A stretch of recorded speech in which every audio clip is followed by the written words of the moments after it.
আমার নাম্বারে বিকাশ থেকে একটা ফোন আসে। ওরা আমাকে বলে যে ওদের আমি যদি কোনো একটা ভালো অ্যামাউন্ট পাঠাই ওরা আমাকে ডাবল ফেরত দিবে। কিন্তু দোস্ত, আমি যখন ওদেরকে টাকা পাঠাই ওরা টাকাটা পেয়ে ফোন অফ করে দেয়।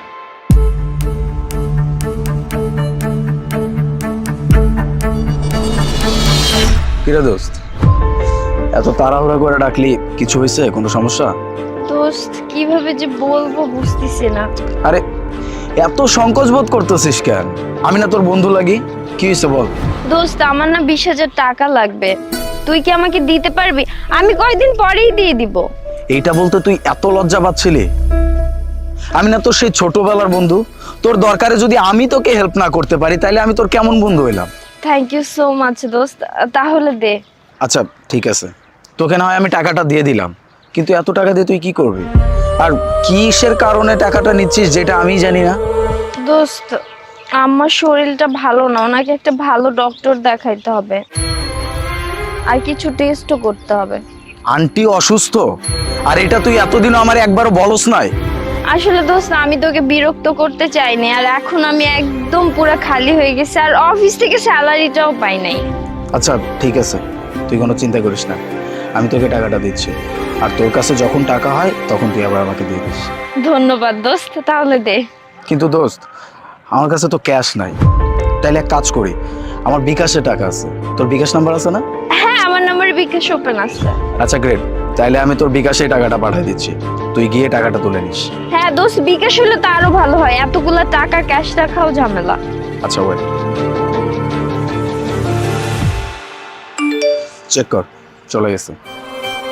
হ্যাঁ দোস্ত, আসছে রে। তোকে অনেক ধন্যবাদ, তুই যদি আজকে আমাকে হেল্প না করতে আমি অনেক বড় একটা বিপদে পড়ে যেতাম। হয়েছে, আর কোনো ধন্যবাদ দিতে হবে না।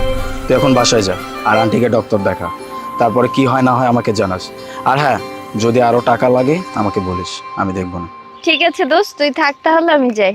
ঠিক আছে।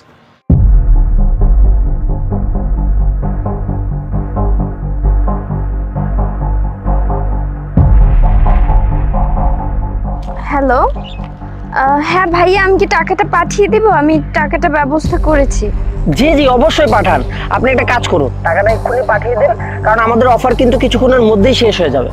হ্যাঁ ভাই, আমি এক্ষুনি পাঠিয়ে দিচ্ছি। আচ্ছা ভাই, আরেকটা কথা, আমি যত টাকা পাঠাবো তার ডাবল ফেরত পাবো তো? আরে অবশ্যই পাবেন, কেন পাবেন না?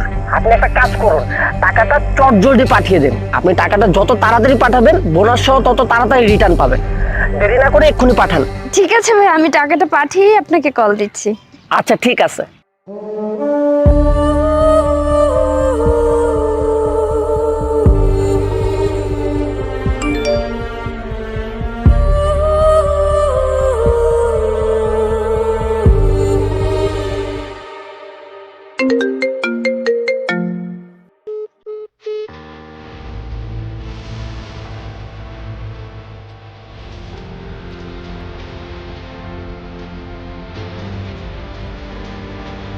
কি ব্যাপার, মানে ফোন ধরছে না কেন? আপনার ডায়ালকৃত নম্বরটি এই মুহূর্তে বন্ধ আছে। আপনার শিট!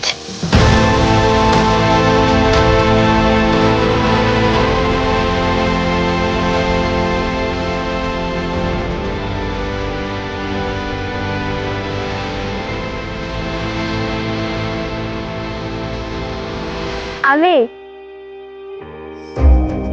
কি রে দোস্ত, কি হয়েছে তোর?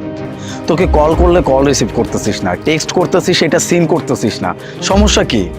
নাকি আন্টি বেশি অসুস্থ হয়েছে? আমাকে তো বলবি, আমাকে তো জানাবি তুই। না রে দোস্ত, একটু ঝামেলা হয়ে গেছে। তোরে যে কোন মুখে বলবো বুঝতে পারতেছি না। আসলে আমার আম্মা অসুস্থ না, ঠিকই আছে। আমার নাম্বারে বিকাশ থেকে একটা ফোন আসে। ওরা আমাকে বলে যে ওদের আমি যদি কোনো একটা ভালো অ্যামাউন্ট পাঠাই ওরা আমাকে ডাবল ফেরত দিবে। আসলে এই জন্য আমি টাকার লোভ সামলাতে না পেরে মায়ের চিকিৎসার কথা বলে তোর কাছ থেকে টাকা নেই। কিন্তু দোস্ত, আমি যখন ওদেরকে টাকা পাঠাই ওরা টাকাটা পেয়ে ফোন অফ করে দেয়। কি বললি তুই ইমু? মাকে নিয়ে কেউ এত বড় মিথ্যা কথা বলতে পারে দোস্ত? আজকে যদি তোর মা সত্যিই অসুস্থ হয় আর আমি যদি তোর মায়ের জন্য কোনো হেল্প না করতে পারি তখন তুই কি করবি? তোর টাকা লাগবে, তুই আমাকে অন্য কিছু বলতে পারতি। মাকে নিয়ে এত বড় মিথ্যা কথা কেন বললি? তোর কি বিবেকে একটুও বাঁধলো না? দোস্ত, এমন কোনো কাজ করিস না যেটার জন্য তোর বিপদ হইলেও মানুষ সেটাকে এড়িয়ে চলে। দোস্ত আই এম সো সরি, আসলে আমি বেশি লোভ করতে গিয়ে একদম বিপদে পড়ে গেছি। হয়েছে, তোর আর সরি বলতে হবে না। যা করছস করছস, যেটা গেছে সেটা তো আর কখনো ফেরত আসবে না। কিন্তু দোস্ত, একটা কথা মাথায় রাখিস, এইগুলো ভুল আর কখনো করিস না, কারণ এইটার কারণে তুই এর থেকেও বড় কিছু সাফার করতে পারিস। যাই হোক, ভালো থাক। আমি তাহলে যাই, আমার কাজ আছে। আল্লাহ হাফেজ।